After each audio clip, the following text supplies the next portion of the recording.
ભરૂચ એ division પોલીસે બે અલગ અલગ વિસ્તારમાંથી દેશી દારૂ અને વિદેશી દારૂના કેસ ઝડપી પાડ્યા છે, જેમાં એક બનાવમાં રેલવે ગોદી રોડ ઉપરથી બે ઇસમોને દારૂના મુદ્દામાલ સાથે ઝડપી પાડ્યા, જ્યારે બીજા બનાવમાં ભૃગુઋષિ બ્રિજ ઉપરથી ઇનોવા કારમાં એક ઇસમને દેશી દારૂ સાથે ઝડપી પાડ્યો હતો। ભરૂચ જિલ્લામાં દારૂ જુગારની ગેરકાયદેસર પ્રવૃત્તિઓ અટકાવવા માટે એસપી મયુર ચાવડાએ અધિકારીને આદેશ અનુસાર એ ડિવિઝન પીઆઈ વીયુ ગડરિયાના માર્ગદર્શન હેઠળ તેમની ટીમના માણસોએ કામગીરી હાથ ધરી। તે દરમિયાન સર્વેલન્સ સ્ટાફના પીએસઆઈ ડીએન ઝાલા અને તેમની ટીમને માહિતી મળી કે સોએબ ઉર્ફે કાળિયો નાનો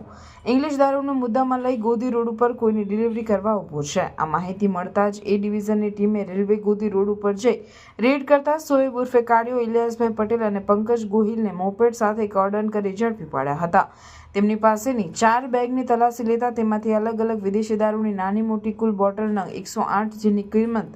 40,320 અને મોપેડના 30,000, મોબાઈલ અને રોકડા મળી 80,820નો મુદ્દામાલ કબજે કરી બંનેની અટકાયત કરી હતી। જ્યારે રફીક રાજ અને નિયામત અલી ઉર્ફે મુન્નો અહેમદ બાપુ રાજને વોન્ટેડ જાહેર કરી ઝડપી પાડવાના ચક્રો ગતિમાન કર્યા છે। જ્યારે બીજા બનાવમાં એક સિલ્વર કલરની ઇનોવા નંબર GJ05 CM 2781માં દેશી દારૂનો જથ્થો ભરી શક્તિનાથ તરફ આવનાર હોવાની પોલીસ ટીમને માહિતી મળી હતી, જેથી ટીમે બાતમીવાળી 4 વ્હીલ ગાડી ભૃગુઋષિ બ્રિજ ઉપરથી કોટ રોડ તરફ આવતા ગાડીને કોર્ડન કરી તેની તલાશી લેતા મીણિયા થેલા નંગ 40, જે દરેક થેલામાં પ્લાસ્ટિકના બમ્ફર નંગ 10 લેખે કુલ બમ્ફર નંગ 400 અને એક બમ્ફરમાં 2 લીટર લેખે કુલ દેશી દારૂ લીટર 800 મળી આવ્યો હતો, જેથી પોલીસે કુલ 16,000નો દેશી દારૂ, ઇનોવા કાર 3 લાખ તેમજ મોબાઈલ મળી કુલ 3,21,000નો મુદ્દામાલ સાથે અરવિંદ ઉર્ફે ભોલો અંબુભાઈ વસાવાને ઝડપી પાડ્યો હતો।